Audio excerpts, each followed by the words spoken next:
दोस्तों नमस्कार, मैं हूं दीपक हिमांशु और आप देख रहे हैं text book super coaching. Bihar estate को लेकर एक नॉर्मलाइजेशन को लेकर आर्टिकल है जो मैं आपके सामने बताना चाहूंगा। और क्योंकि पहले भी दो बार एग्जाम हुआ है, सितंबर 2023 और जून 2024 में, तो उसमें क्या हुआ है उसके भी बहुत सारे एविडेंस मेरे पास है।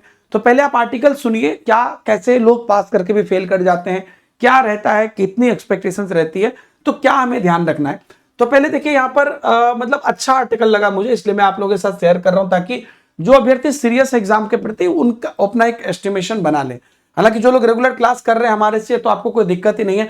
अच्छा, रेगुलर क्लास करने से याद आया, आप लोगों के लिए हम लोगों ने बोला था ना, मैंने पिछले क्लास में भी आपको बोला था ना कि आप लोगों के लिए हम लोग लगातार पटना का प्लान कर रहे हैं। 21 तारीख को ही प्लान कर रहे थे, लेकिन फॉर्म ही नहीं आया था। तो आपको 5 अक्टूबर को श्री कृष्ण मेमोरियल हॉल में बिल्कुल आपको जो है हम सब लोग आ रहे हैं। और आप लोगों को सबसे पहले तो आपको बिहार स्टेट और बीपीएससी टीआरई की ऑफलाइन एग्जाम कराई जाएगी, ताकि हजारों बच्चों के बीच में आप ये देख सको कि आप कहां स्टैंड करते हो। बिल्कुल एग्जाम वाला माहौल है ना, पूरी व्यवस्था हमारी रहेगी आपके लिए, पूरा निःशुल्क है ना, स्नैक्स का भी प्रबंध रहेगा। बाकी बहुत सारी चीजें हैं, आपको ग्रैंड मीटअप होगी, क्यूएनए सेशंस, आपको याद होगा ज्ञान भवन में पिछली बार कराया था। 5 अक्टूबर को होने वाला है, तो सब लोग स्वागत है। लेकिन एक फॉर्म फिलअप आपको करना है, जो वीडियो के डिस्क्रिप्शन में भी मिल जाएगा, टेलीग्राम पे भी डाल दिया है। तो प्लीज आप फॉर्म जल्दी से जल्दी फिलअप कर दीजिएगा, क्योंकि डिपेंड ऑन द जो हमारा सीटिंग रहेगा उसी के हिसाब से आप लोग को एंट्री मिलेगी।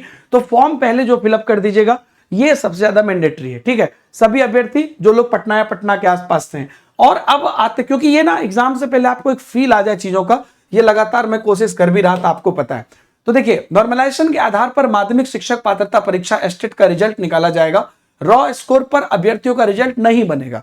मतलब इतना नंबर हमको आ गया तो इतना नंबर मेरा है, ऐसा नहीं होगा। क्यों? क्योंकि एस्टेट में प्रश्न पत्र का अलग अलग स्तर होगा, अलग अलग पालियों में एक ही विषय की परीक्षा के कारण यह निर्णय लिया गया है। और बोर्ड ने इसे लेकर निर्देश दिया है कि एस्टेट कंप्यूटर बेस्ड परीक्षा होगी, सीबीटी बेस्ड आयोजित परीक्षा होती है, आप लोग जानते हैं।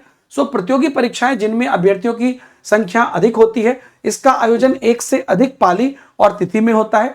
ऐसी परीक्षा में सामान्यतया अलग अलग पालियों में प्रश्न पत्र अलग अलग कठिनाई स्तर के होते हैं। ऐसे में इनका रिजल्ट तैयार करने में नॉर्मलाइजेशन की विधि अपनाई जाएगी, ताकि किसी विशेष पाली के अभ्यर्थियों को लाभ या हानि ना हो।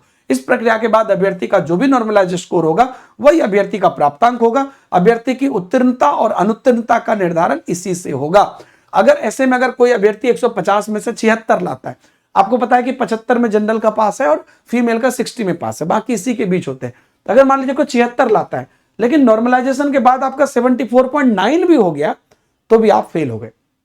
तो निर्धारित उत्तीर्णांक 75 प्राप्त नहीं होने के कारण रिजल्ट अनुत्तीर्ण हो जाएगा।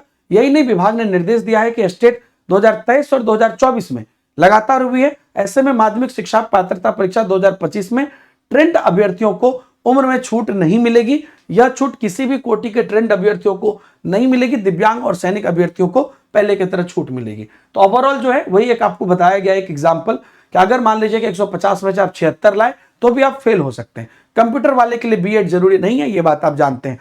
दोस्तों, ये इंपॉर्टेंट बात इसलिए हो जाती है क्योंकि आपको अभी करोड़ या मरोड़ वाली स्थिति है। एस्टेट में होगा तो ही टीआरई दे पाएंगे, और नहीं तो फिर आगे भगवान भरोसे कब होगा। तो मेरा आपसे एक ही बात कहना है कि आप 75 के लिए लड़िएगा। हम 100 मार्क्स के लिए मिनिमम क्यों नहीं प्रिपेयर कर रहे हैं? हम 75 के लिए प्रिपेयर नहीं करेंगे। हम 75 करेंगे तो ना 76 आएगा तो डर रहेगा। हम 100 के लिए प्रिपेयर करेंगे, 120 के लिए प्रिपेयर करेंगे मिनिमम, और उससे ज्यादा मार्क्स लाके दिखाएंगे, है ना। और मैं जब आपको खुद आर्ट ऑफ टीचिंग पढ़ा रहा हूं, जनरल पेपर की मैंने बुक दे दी है, सभी चीजें आपको चल रही है, तो आप क्यों नहीं करोगे? और आपको मैं बता दूं कि सभी अभ्यर्थी कोई भी चांस मत लीजिए। आप लोगों के लिए ऑलरेडी यहां पर जो है बिहार स्टेट की हमारी एक्सक्लूसिव बैचेस चल रही है, क्रैश कोर्स मेरे साथ साथ बाकी सभी सब्जेक्ट की, पूरा शेड्यूल भी टेलीग्राम पर डाल दिया मैंने सभी फैकल्टीज का। और जो टीआरई है उसकी भी बैचेस चल रही है, और इन सब के लिए आपको कोई बहुत पैसा नहीं लग रहा है। 5 दिन में आप 5 रुपए का ट्रायल कर सकते हैं, ताकि आप देख सके, और वो ऑटोमेटिक 3 महीने के लिए रिन्यू हो जाता है। आप चाहें तो डायरेक्ट भी 3 महीने का ले सकते हैं, 1 साल का ले सकते हैं, जो भी आपको जरूरत हो, ताकि आपको एक प्रॉपर अंडरस्टैंडिंग मिले और आप अपनी 100% तैयारी कर सकें। कैसे ले सकते हैं? ऐप पर जाइए, कूपन कोड इस्तेमाल करिए डीएस सर सुपर पास लेते समय, नहीं तो वीडियो के डिस्क्रिप्शन में लिंक है। ठीक है, बाकी सब लोग टेलीग्राम ग्रुप पर जुड़े रहिएगा आगे की अपडेट के लिए।